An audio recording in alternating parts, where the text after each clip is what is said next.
Hare Krishna. Hare Krishna.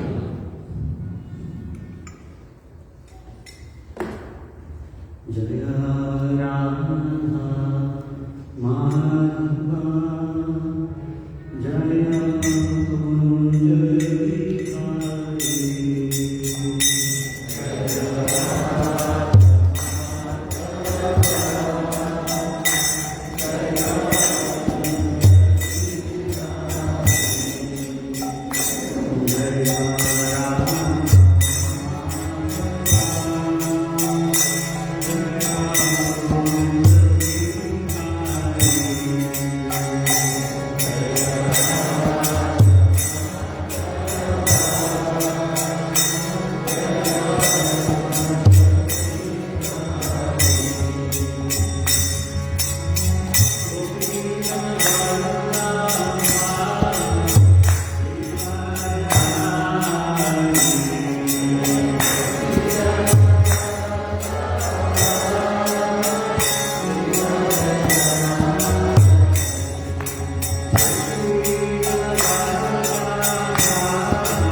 Hare Krishna. Hare Krishna. Welcome everyone to the Sunday Love Feast program in Jagannath Puri Temple.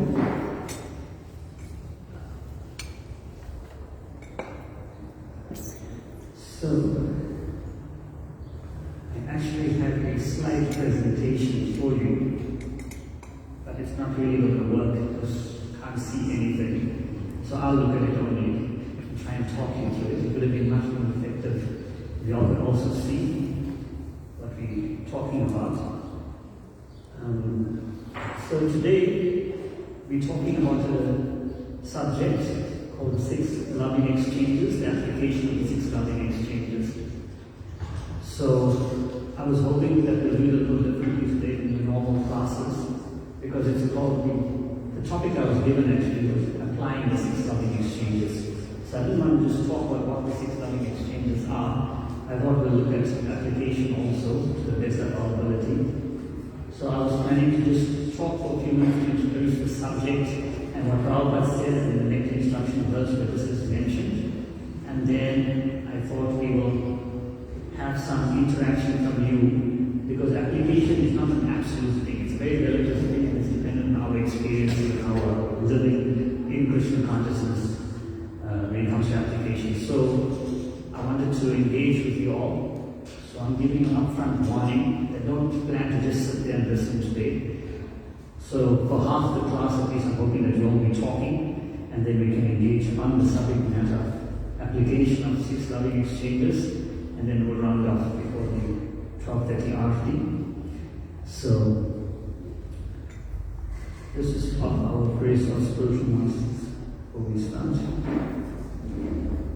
Om Namo Bhagavate Vasudevaya. Om Namo Bhagavate Vasudevaya.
Krishna embracing, yes, where is it now? Someone said?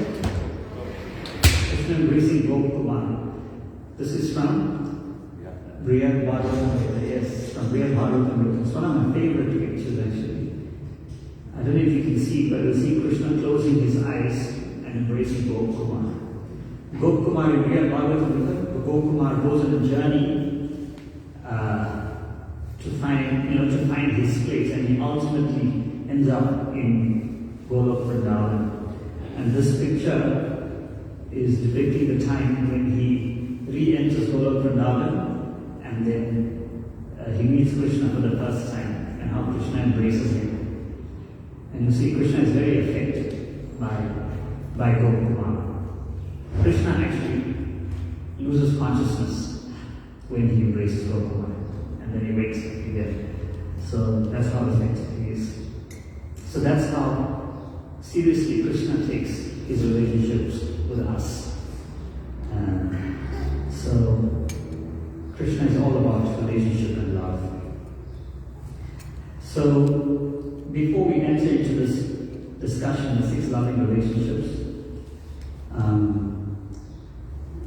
there's different attitudes that different transcendentalists have towards the world. The Karmis, or the people who are fruit of workers, who act in the material world for material benefit, or for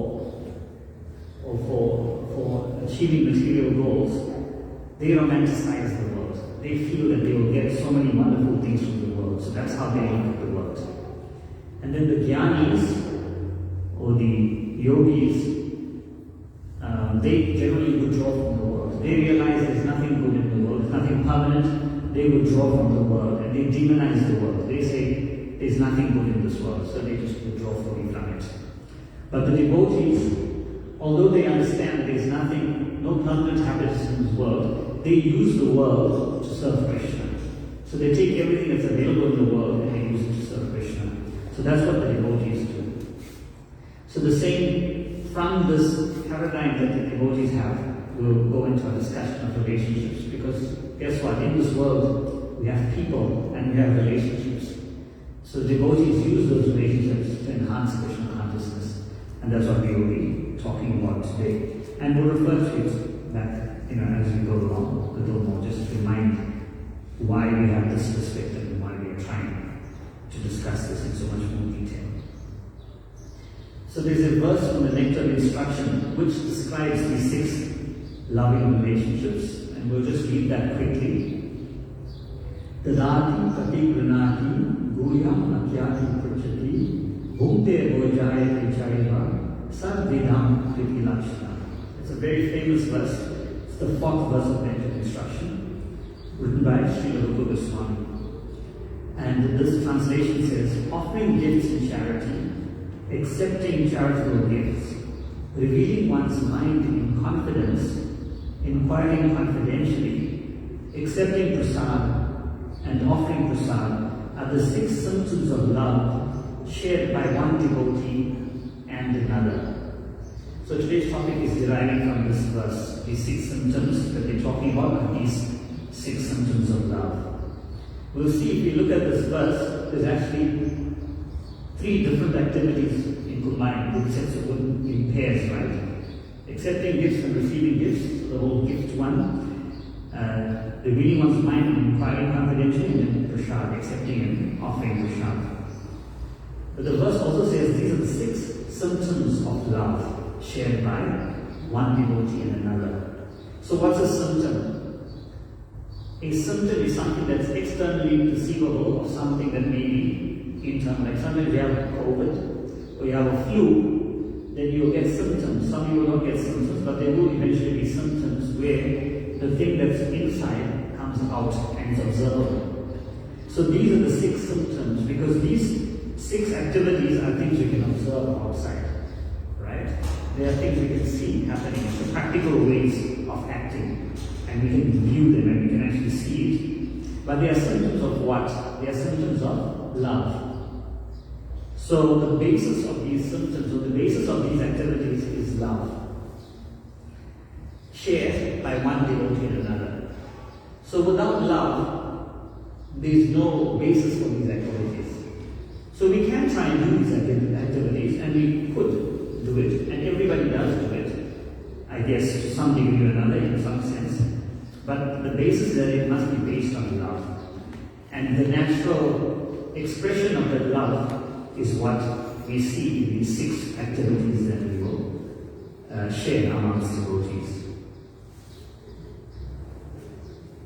Srila Prabhupada gives a really extensive purport on this verse, and if we go to that purport, we most probably won't finish it. But we will. I just thought I'll talk about some of the themes Prabhupada mentions.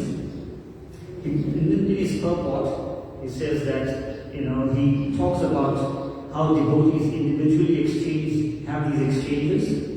he talks about how, even in the material world, outside Krishna conscious people have these exchanges.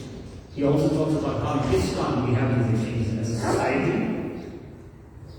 And then he also mentions the importance in general of association of devotees. For people to associate with devotees, how it benefits them to associate with devotees. Because by that association, they hear the chanting of the holy name, and then their dormant Krishna consciousness awakens. And Srila Prabhupada describes that, how the holy name is so powerful, and how the dormant Krishna consciousness awakens from the chanting of the holy name. And both the devotees and the general public are benefited from associating with devotees, when the public associates. Even the devotees get enlightened, they get opportunity to preach, and become enlightened in Krishna consciousness. And Srila Prabhupada also mentions how we should avoid the association of non-devotees, especially Mayavadis and impersonalists, and we must always keep the company of devotees. So that's a basic overview. Of course, Srila Prabhupada goes into a lot of detail into many of those subjects. I'll just zoom into a few of them for our discussion today. In terms of the social meeting, Srila Prabhupada says that even when business people meet, they will generally arrange a lunch, and over lunch they'll have their business discussion, and they'll exchange some gifts, and they'll make their deals, right? I guess now they also go to the golf course, and they make their deals. There may be different ways that they do it. And then friends meet, families when you meet, you want to have a meal together, exchange, talk. So these exchanges, Srila Prabhupada says, even in normal society is very prevalent, and love is expressed that way.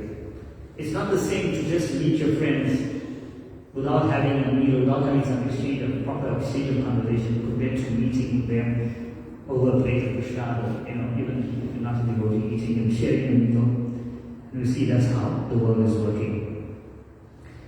In terms of within the movement, Srila Prabhupada gives many examples how ISKCON itself is facilitating these exchanges. He says ISKCON is created to facilitate these exchanges. And he gives the examples. People generously donate to ISKCON. They give their money to ISKCON. They are giving. And from their contributions, what do? We exchange. We give them books, magazines, and different things to reciprocate to their paraphernalia. So that's an exchange. And then also, Prabhupada says we hold festivals. We hold festivals, we invite people to take prasad, take part in the kirtan, they accept the prasad. Srila Prabhupada says even though they come from the higher rounds of society, whatever prasad we give them, they accept. And so that exchange of prasad is taking place. And then people inquire from us how to engage in devotional service, and then we advise them, this is what you do, and that's another exchange, inquiry and the reading one's mind. That's how that exchange is taking place. So you see that all exchanges, the way ISKCON is designed, it's meant to facilitate those exchanges. And Prabhupada says in that purport, the life of the Krishna conscious society is nourished by these 6 types of loving exchange among the members. Therefore, people must be given the chance to associate with the devotees of ISKCON. Because simply by reciprocating within the 6 ways mentioned above, an ordinary man can fully revive his dormant Krishna consciousness. So that's what Prabhupada says. So that's why ISKCON is created. And that's why these 6 ways are so powerful that someone can revive their dormant Krishna consciousness. So just by being in ISKCON, we ourselves became influenced, and our dormant Krishna consciousness became revived, and same thing can happen to everyone else. And we can benefit others and we benefit ourselves. In terms of association, Prabhupada also very strongly advises, do not associate with non-devotees, Mayavadis and impersonalists, and always keep the association of devotees. 2 sides of the same coin. And in method instruction, this is the 4th verse. In the 2nd and the 3rd verse, Rupa Goswami identifies the things that are favorable for devotional service and the things that are unfavorable for devotional service. He names 6 things. So the things we should do that are good for our spiritual lives and the things we must do, we must avoid, which are detrimental to our spiritual lives. But the one thing that's common in both, Sri Rupa Goswami says, in the items that spoil our devotional service, he says, associating with worldly-minded persons who are not interested in Krishna consciousness. And then in verse 3, he says, the things that are favorable for devotional service is abandoning the association of non-devotees. So both abandoning the association and avoiding the association, taking the decision of worldly minded people, it appears in both sides. So it's a very important factor for us to consider. And remember, depending on our Krishna consciousness, we become affected more or less by non-devotee association. A Kanishta devotee, a new devotee, neophyte devotee gets affected very quickly with a little bad association. A Madhyam Adhikari, he may be able to tolerate some non-devotee association, but after some point he could be affected. And Uttama Adhikari, he may never be affected by improper association. And then in the purport, Sri Prabhupada also says, he says, in terms of the personal exchange amongst devotees, so Prabhupada said from a society-wide perspective, how we engage in these loving exchanges, he says, when a devotee distributes prasad, the remnants of food offered to the Supreme Personality of Godhead, in order to maintain our spirit of devotional service, we must accept this prasad as the Lord's grace received to the pure devotees. So when devotees are offering us prasad and we are accepting the prasad, how should we accept it? As the Lord's grace. We shouldn't just be looking at filling our bellies and how it suits our tongue. We should be looking at how it's the Lord's grace, and that's important for us to take it in the right way. So we have to learn to accept prasad in that way when we are offered, and that maintains our spirit of devotional service. Prabhupada also says we should also invite pure devotees to our home, offer them prasad, and be prepared to please them in all respects. This is Bhukte Bhujayate Acharya. So this is again something we can do personally. Invite devotees to our home, offer them prasad, and please them in all respects. Not that we offer them prasad and treat them badly in any way. Offer them prasad and please them. The whole purpose of the exchange is to please that devotee. Because by pleasing them, we get their mercy, and they become affectionate towards us, and they give us their mercy. And then by their mercy, we get Krishna's favorable glance. And the Prabhupada also says, an experienced devotee explains, and an inexperienced devotee learns from him. This is Guvinam Akyati Puchati. So, the explaining is done by the senior devotees, the more experienced devotees, and the questioning is done by the less experienced devotees, the more inexperienced devotees, and that's how we make advancement in spiritual life. Okay, so that's a little background to the topic. And now I needed your assistance to continue, and I needed the help of someone who can move the mic for me. There's a roving mic here, able-bodied person. Who will take it around? You take it around. So this is what I want you to do. I don't know if you can read, but I want you to take a few minutes to think about your relationships with devotees, especially in your life. Consider these 6 loving exchanges that we talked about. I've got them written there. Offering prasad, accepting prasad, offering gifts, accepting gifts, inquiring confidentially, and revealing one's mind in confidence. These are the 6 loving exchanges. We may be doing some of them a lot, and some of them a little, and some of them not at all. Right? So especially the ones we are not doing so well in, try to contemplate what your challenges are in engaging in those relationships. And then share those challenges with us. Of course, if something very personal you may not want to share, that's fine. But if you can just, the shareable ones, if you could share with us, raise your hand, Prabhu will bring the mic around so you can share it. And we'll make a note of those challenges. And then we'll try and see if people can offer solutions from within us after that. So let's take a few minutes, 5 minutes or so. 7 minutes just to say what challenges you may have. What do you think devotees have? Even if you don't have the challenge, or what do you think may be a challenge for devotees in engaging in any one of these 6 challenges and 6 relationships? What I'll do, I'll just come out of this and I'll make a note of these things. So not everybody at once, please. Why don't we engage in these? Do we feel we engage in all these relationships sufficiently or enough? We don't have any challenges? I guess accepting prasad, we don't have too much of a challenge, right? We all do it quite regularly and we are offered prasad. But if someone has a challenge, please mention that. Accepting prasad. In offering prasad, any challenges someone can think of? I can think of a few. Who has challenges in offering? Come with the who has the mic? Oh, sorry, mistake. Thank you.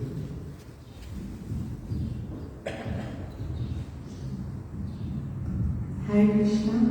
So I think the main challenge for me and maybe other devotees as well is time.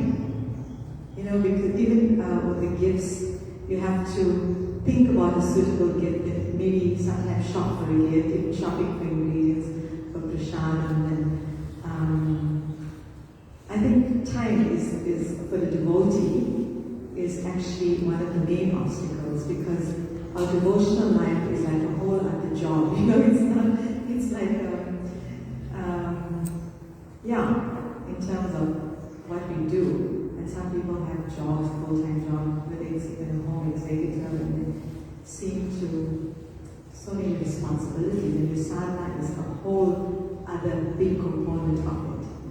So I think when it comes to, maybe we'd like to offer prasad to a lot more people, but when you think about everything that has to go into it, then that can be a challenge. So even accepting gifts, you know, I mean buying, offering gifts, you'd like to do it, but then you think, okay, there's a whole lot of things that are involved in it. I think time, for me, time is the greatest challenge actually. Okay, thank you everyone. I put that under the general challenges, because it may affect more than one of those exchanges. Anybody else? So far my siblings are talking, my sister and my brother so far. I could have had a discussion with them at home. I was just going to say the same thing. It appears it's a family affair, right? Yeah. So personally what I found is, especially after I relocated from South Africa, there were some places that I lived in where there wasn't much of a devotee community. There were other locations, like in the Chicago area, for example. There was a huge ISKCON community in the suburbs and in the city. So as I relocated, I found that in certain areas where we were just not plugged into the ISKCON community, it can be quite tough. Unless you go to you find a temple nearby. If you outside of the temple, it was tough to practice all of these learning exchanges. Yeah. Thank you.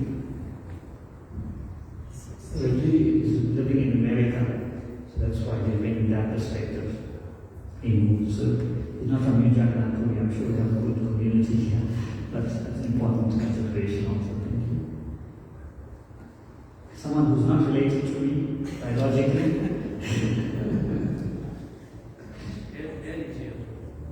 Oh, that's an also. Hare Krishna, I just want to say, in terms of receiving and accepting gifts, and sometimes it's a bit difficult, but recently, in fact last week, it was the birthday of one of the devotees that we deity worshipper, and it was her birthday, and she bought this for the whole team. And I thought that was very wonderful. And I think going forward, like on special days like that, we can try to do that kind of exchange. Although it's your birthday, you can offer the gifts. That's true. Okay, wonderful. That's wonderful. I see some devotees there. It's wonderful. Devotees always turn everything on its head and make it a very good opportunity. I'm going to put it under solutions, right?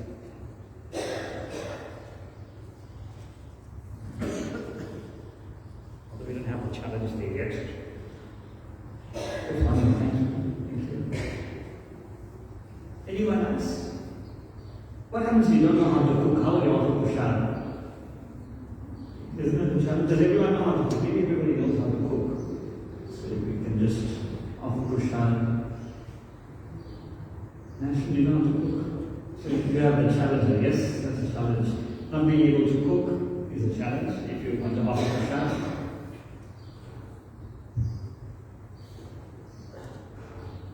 Anything else? We're going to have a very short class today. Does everyone? Okay, thanks.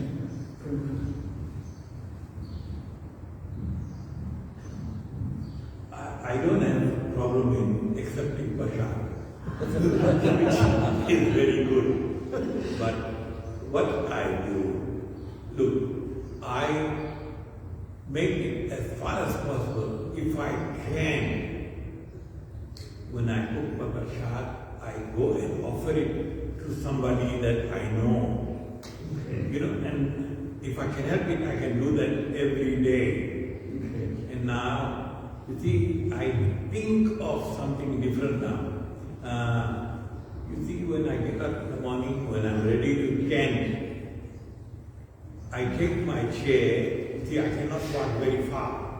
I sit in my front yard, out of my gate, where cars are going up and down all the time. That is where I do my chanting all the time.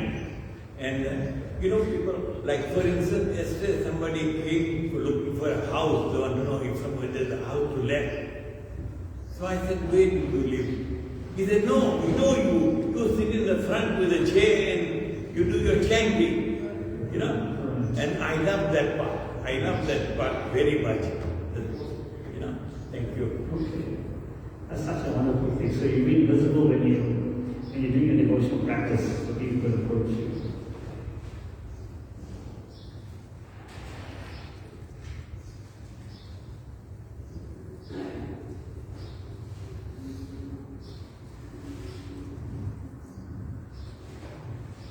Not many challenges.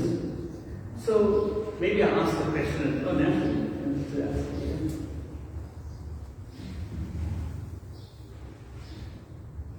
I think there's actually challenges with every one of those. Even the thing that I am least challenged with is accepting prasad. But even there is challenges because, sometimes we fussy about what we like or don't like. I mean, really speaking, we should just accept everything as the Lord's mercy. If someone puts a bunch of halwa on top of your dal and stuff, you should just be accepting it as a Lord's mercy. But we are fussy about what we like to eat, what we don't like to eat. But there's challenges with everything. Yeah, offering prasad, knowing how to cook well, for revealing one's mind and confidence. It's like having trustworthy people or people that you trust that you can reveal one's mind and confidence. For gifts, yeah, it's knowing what sort of gifts to get for people. For accepting gifts, one challenge will be that it's completely out of your control. Unless I don't know if gifts in this context means just like a tangible thing, or we can accept, words, favorable words from people as gifts, so we can offer them our words as gifts. I don't know if that counts or not. Okay, thank you. Yes, we can be going. That's great. Anything else? Marji? Marji and then say she said.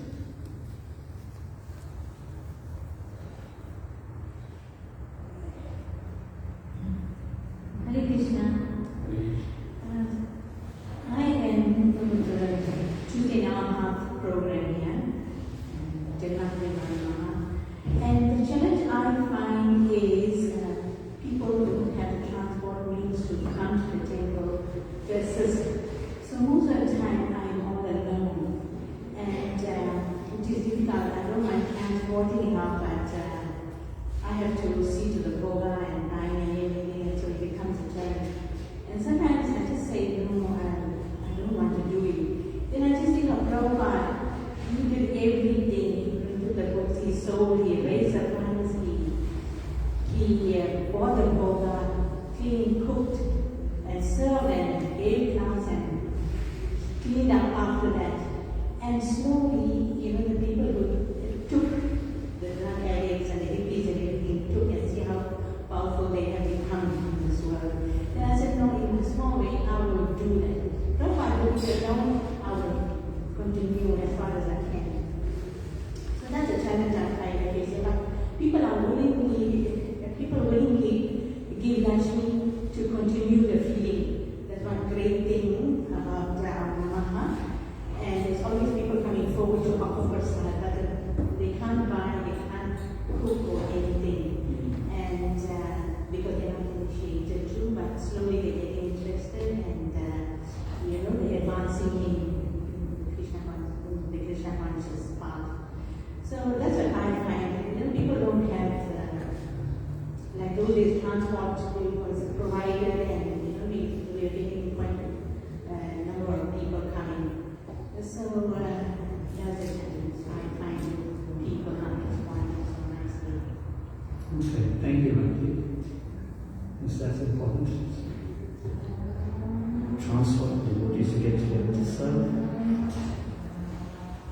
Does everyone feel that you have enough opportunities and you've got everything in your control and you're doing enough of offering and cooking and accepting prashad?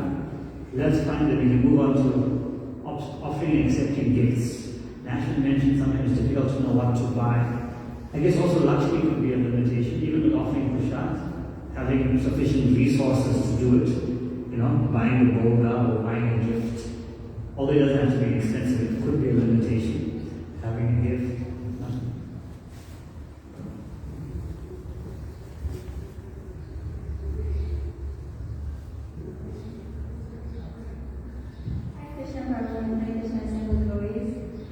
It's not actually a challenge, it's kind of a solution. I'm in Islam for 4 years now, this is before. And at the beginning, I was very enthusiastic and chanting and doing the little rounds. And it became slowly a challenge with like chanting. So I used to watch like motivational videos and I learned something called the 21-day rule. So I did it. So for 21 days, I set myself a to-do list. Like up in the morning at a certain time, do my japa and do puja, even if it's as simple as offering at least a stick to Krishna. And for 21 days I did that and my body slowly adjusted to it. And even now, when it's a little cold and I don't want to get out of bed, I would say 5, 4, 3, 2, 1 up. And then I say my morning gratitude and then I continue with my day. So I think actually it's not much. You try to 21 days, set yourself a to-do list and do it every day for 21 days. And after 21 days, you'll be like, wow, the timing. Okay, very good. Thank you so much.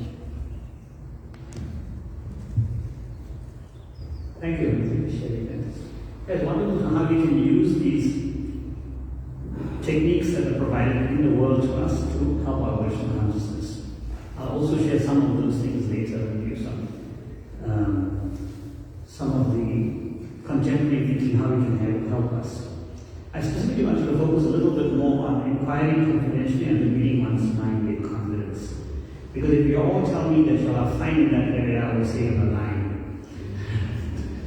Does everybody have someone, or does everyone feel they can reveal their mind in confidence, all their challenges they have, spiritually, everything? They have someone. Does everyone feel they have that? I think that's slowly lacking.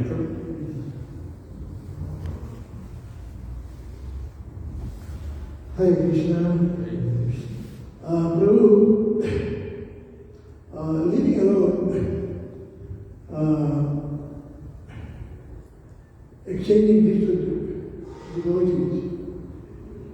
We have, especially me and my wife, we faced the challenge of bad habits. We have so much opportunity to serve the Lordship in the temple.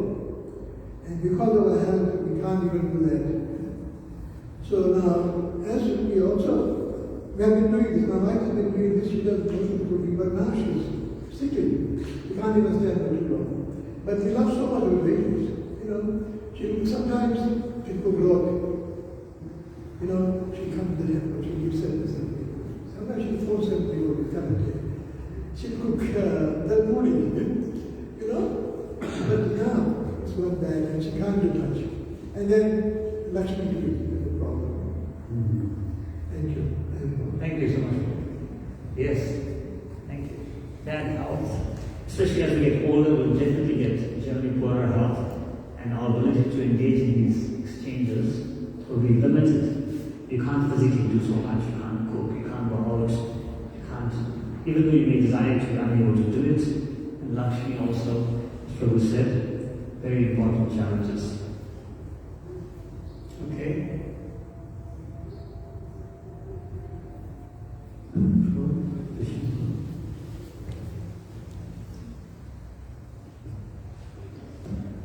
Hare Krishna. Hare Krishna. So, in terms of reading your mind, like one of the Prabhu mentioned earlier, there's a problem in that when it comes to spiritual problems that you may experience, there are many senior devotees in Islam very qualified to answer the kind of question that we may have. And often, even at Namahata level, for pre-COVID, we had quite an intimate group so that we could reveal our minds to almost anyone here and we would get the assistance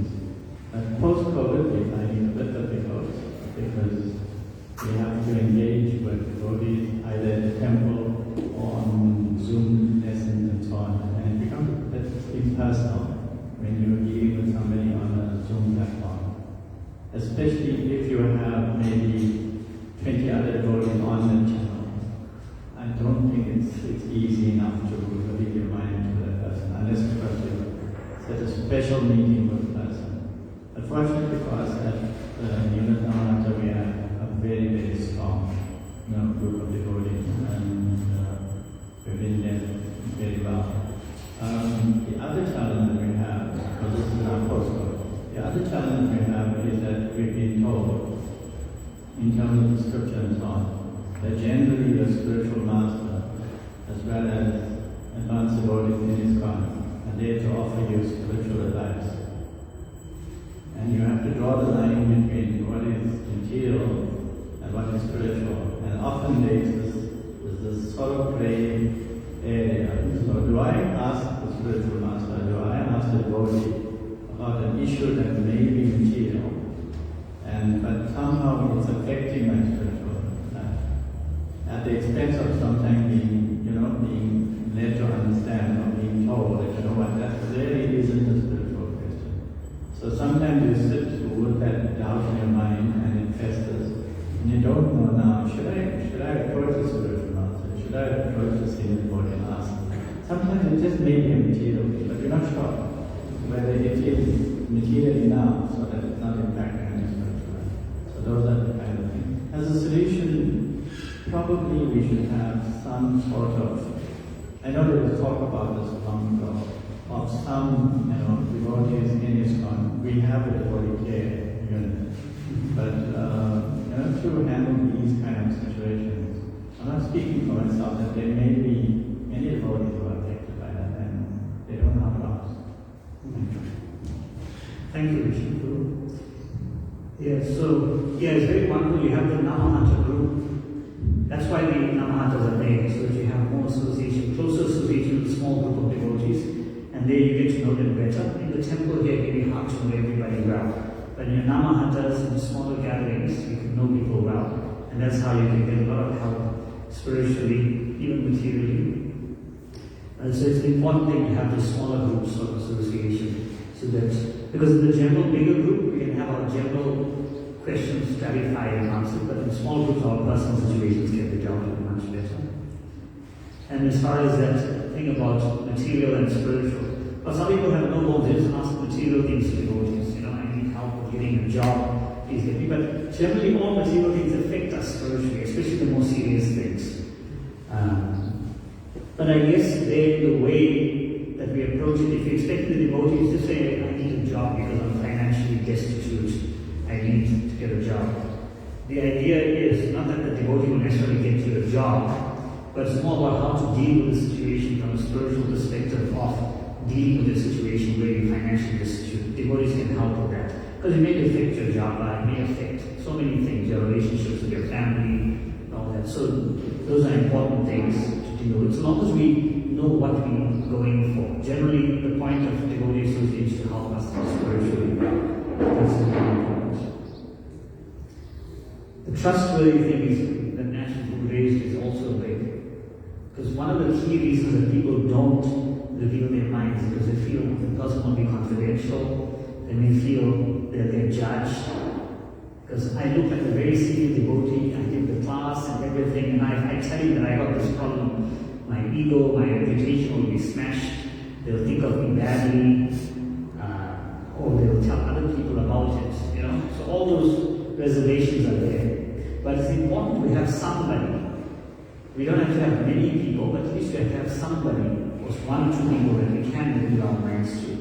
And we have to develop those relationships.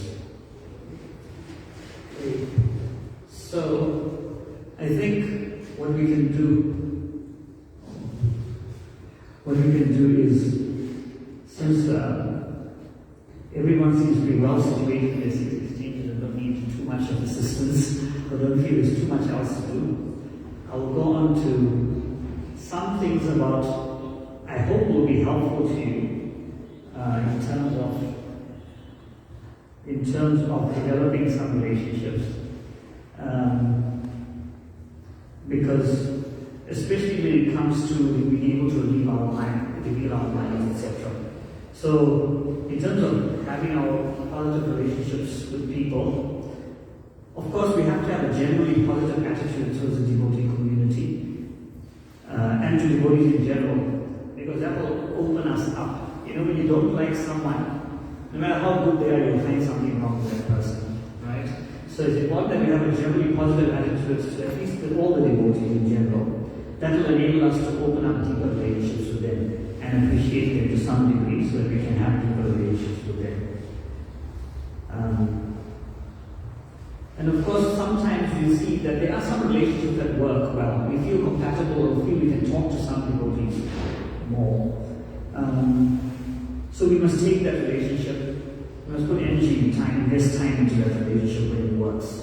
So in the general classes, our basic doubts can be handled. But in individual discussions, we can talk a little deeper things. Of course, but you can't just go and someone you meet for the first time and you like them and you just tell them your deepest, darkest secret immediately. It has to develop with time. But at least you can start putting energy and time into it and deal with it.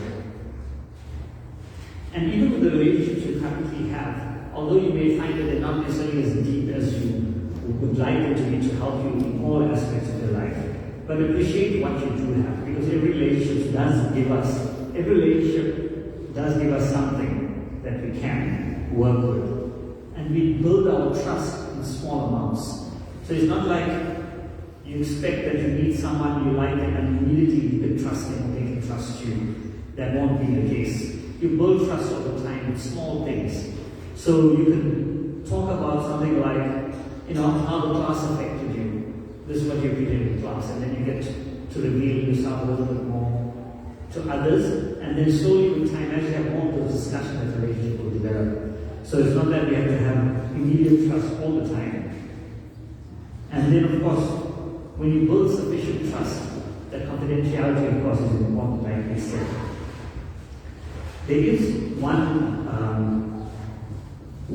person by the name of Renee Brown. She's quoted by Daniel Gorangi. Daniel Gorangi is quite a specialist in this field, especially of having deeper connections with others. And she has something called braving, and that helps us.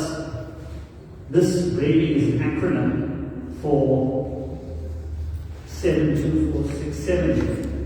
Boundaries, reliability, accountability, bold integrity, non-judgment, and generosity. So this braving actually refers to things we can consider, when we want to have connections with people. And generally, when you have connections with people, you want to be heard and be valued.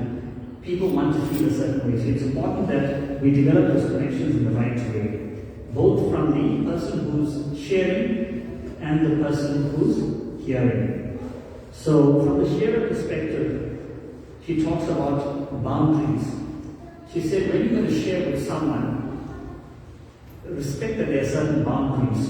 Don't just go emotionally down on them at the first opportunity. You have to look at the appropriate time, place, and situation when you talk to someone. So in the middle of the busy Prashadam queue, for example, you can't go have a deep conversation with someone about something that's troubling you. It's not the right situation. So find the right place and then speak to someone in the right circumstance. And then, of course, being reliable. If you have a discussion with someone about something, do what you say you're going to do. Don't just take it off, because then that will affect the relationship. If you have a deep conversation and you agree that, this is what I'd like to do, or let's meet here at 2 o'clock and you come there at 3 o'clock, it doesn't help the relationship if you do those kinds of things. Then she calls accountability the third one. It's in my power to create change by not taking accountability, we give away the power. So whatever our circumstance or difficulty we find ourselves in, we should take accountability for the change. Because very often when we have a difficult situation, we give the power to someone else. We make it look like we can do nothing about the situation, or we may feel that it's beyond me. But it's important that as a person who's sharing, that you must take accountability for the problem. You can't only see it as everyone else and everything else. We have to really take it as our problem. Then the other one is called the vault, the V. There's certain information you will never share, right? You're a vault, you're a safety box.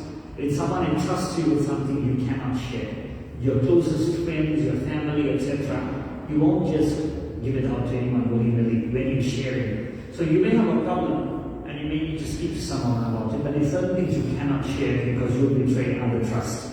So it's important to be that vault. And then integrity. So integrity, she talks about having courage over comfort. So naturally when we have difficulty, we just want to be comforted. But we also have to have courage to then practice the values that we are taught. Now sometimes we may feel, oh, that some negative experience happened, someone told me something that really upset me, right? But our principles in Krishna consciousness teach us what? That we are full of flaws as conditioned soul.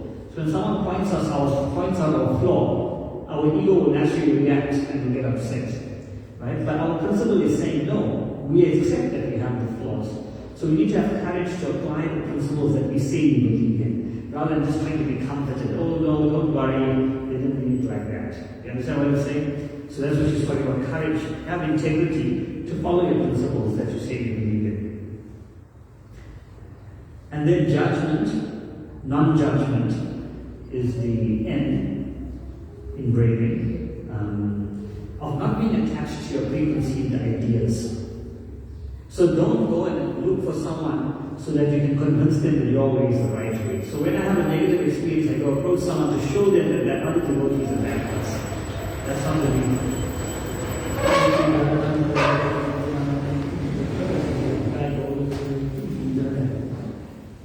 So I'll just finish with this last two, non-judgment. So when you go to someone to read your mind, the purpose is not to convince that person that your perspective is right, and that the other person is a horrible person who did something to you.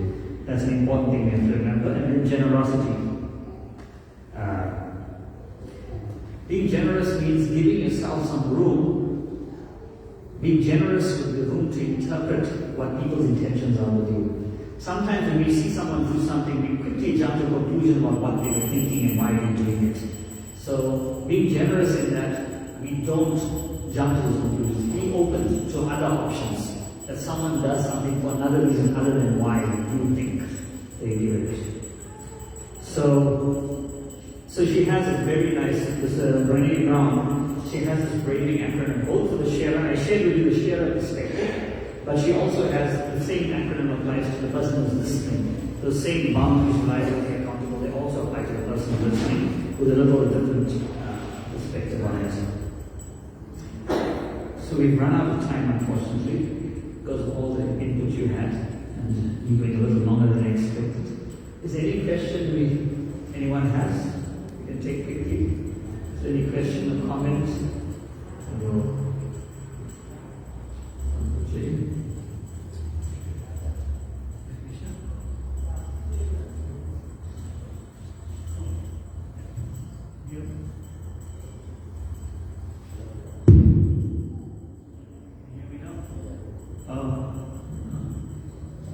Okay, I think I'm having it.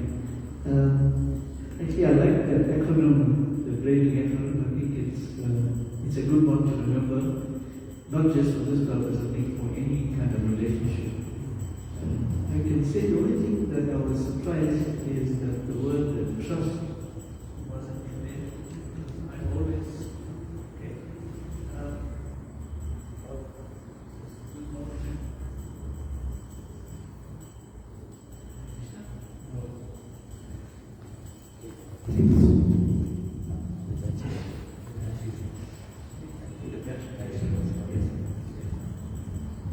Hare Krishna? Okay. So I was talking about the acronym, whether there was a specific reason why trust is not covered. Well, it should be, I feel it should be one of those items in your matrix there. And it might be included in other things, like the integrity, reliability, etc. I think in relationships, if there's no trust, you have nothing. So it was more a comment, and it's possible that the tea just didn't go well with the rest of the letters there.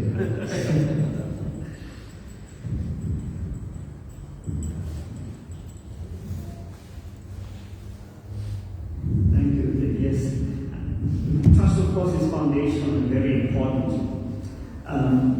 This behaviors are based on an exchange when you're having connections with people, based on the fact that you already trust one and you're going to open up to that person. So the basis already, before we come to this acronym, is already this trust. Therefore, you're approaching someone. What this acronym is doing is when you are approaching someone, these are the things you have to keep in mind. When you're approaching someone you trust, that you want to have a deep connection with, then consider these things, because these things can undermine that relationship and break the trust. So all these behaviors discussed are meant to enhance the trust and make that connection deeper, rather than breaking the trust. Because the trust is foundational, and I think it's like a prerequisite before we get to the breathing. Thank you. Srila Prabhupada ki